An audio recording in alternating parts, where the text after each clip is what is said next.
عفونت قارچی زنان دومین علت شایع عفونت‌های واژینال در خانم‌ها هست که از بین هر 4 نفر حدود 3 نفر در طول زندگیشون به این عفونت مبتلا میشن.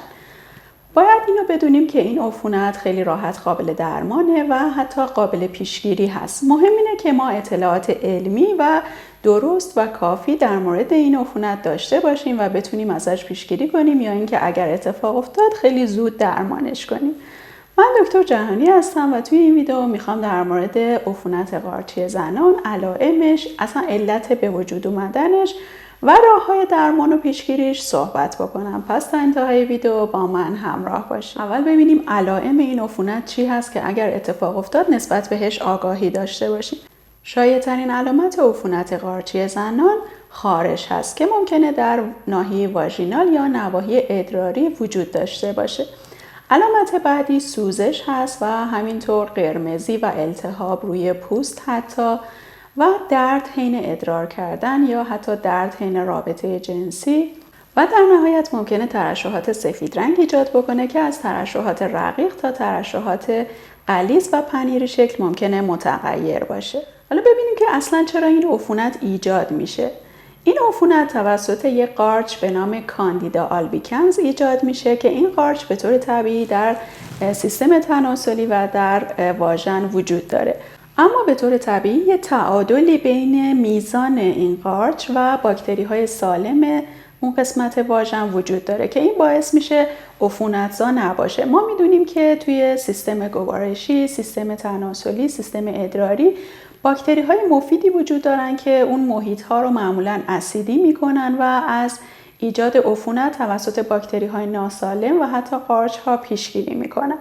اما اگر یه شرایطی اتفاق بیفته که این تعادل بین قارچ کاندیدا آلبیکنز و باکتری های مفید واژن به هم بخوره و این قارچ بتونه بیش از حد رشد بکنه باعث ایجاد عفونت میشه. حالا این شرایط چیا هستن؟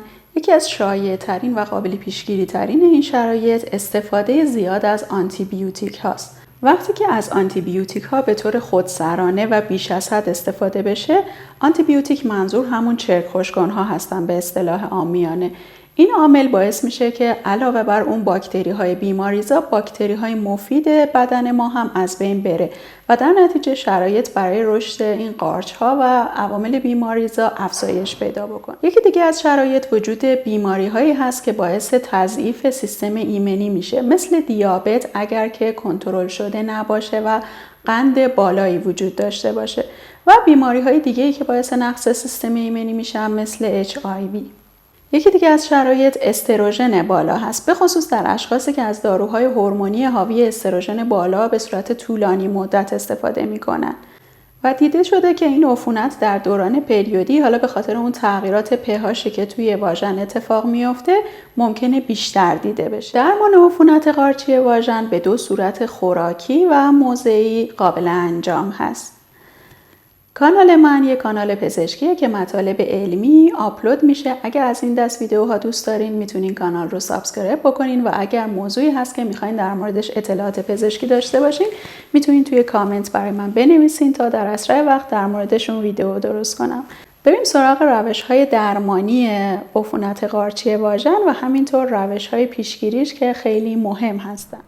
تشخیص بیماری عفونت قارچی توسط شرح حال و اون علائمی که گفتیم داره و همینطور معاینه زنان انجام میگیره.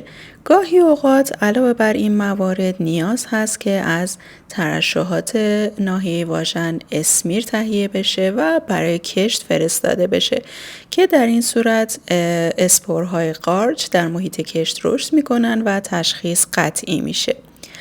برای درمان عفونت قارچی واژن 2 نوع درمان به طور کلی وجود داره: درمان خوراکی و درمان موضعی.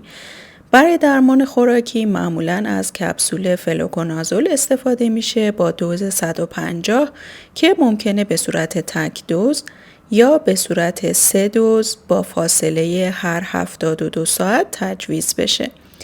گاهی اوقات هم در صورتی که عفونت عود کننده باشه، یعنی اگر بیشتر از 4 بار در سال شخصی دچار این عفونت بشه، ممکنه درمان نگهدارنده برای چند هفته برای اون شخص تجویز بشه که بنا به صلاح دید پزشک باید استفاده بشه.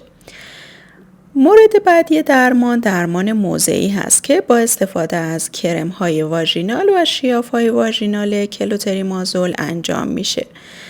کرم‌های واژینال کلوتریمازول با استفاده از اپلیکاتور داخل واژن استفاده میشه و شیاف‌های واژینال هم به همین صورت. 2 مدل کرم گیاهی هم وجود داره با اسامی مایکوزین که از شرکت گلدارو هست و حاوی عصاره سیر و آویشن هست که این کرم هم به درمان عفونت قارچی کمک میکنه. و همینطور کرم واژینال لوکورکس که از شرکت دارویی باریج هست و این کرم هم حاوی ترکیبات آویشن هست.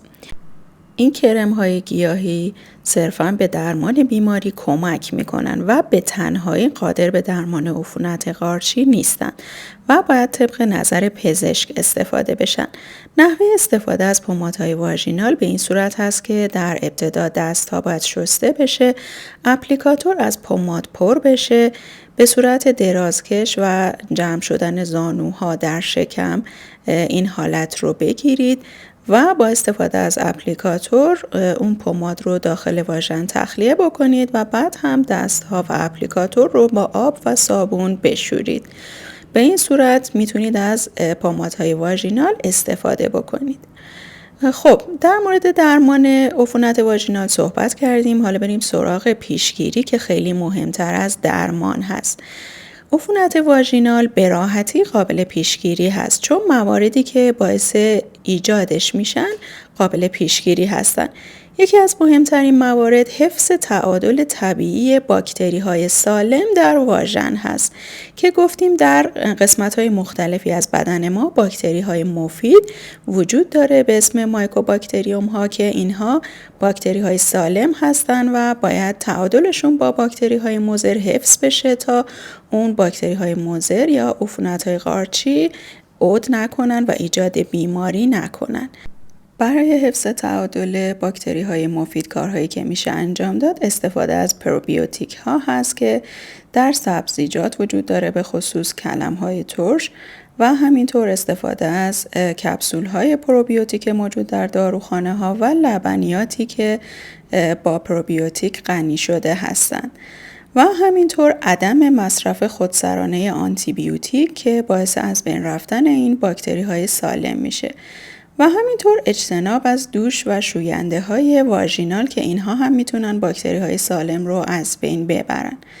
موارد دیگه پیشگیری پوشیدن لباس های نخی و آزاد هست و عدم استفاده از لباس های پلاستیکی و تنگ و همینطور تمیز و خشک نگه داشتن ناحیه تناسلی. با این راه‌های پیشگیری میشه به مقدار خیلی زیادی از بروز عفونت‌های واژینال قارچی پیشگیری کرد. در انتها باید بگم که این عفونت یه نوع عفونت جنسی یا مقاربتی نیست و نیازی نیست که حتما شریک جنسی هم درمان بشه، ولی اگه اون هم دچار علائم باشه حتما باید برای معاینه و ویزیت مراجعه بکنه. گفتیم که بیماری عفونت قارچی واژن بیماری خطرناکی نیست، به راحتی قابل پیشگیریه. مهم اینه که اطلاعات کافی در مورد راههای پیشگیریش داشته باشیم، علائمش رو بشناسیم و در صورت بروزش برای درمانش اقدام بکنیم. مراقب سلامتی خودتون باشید.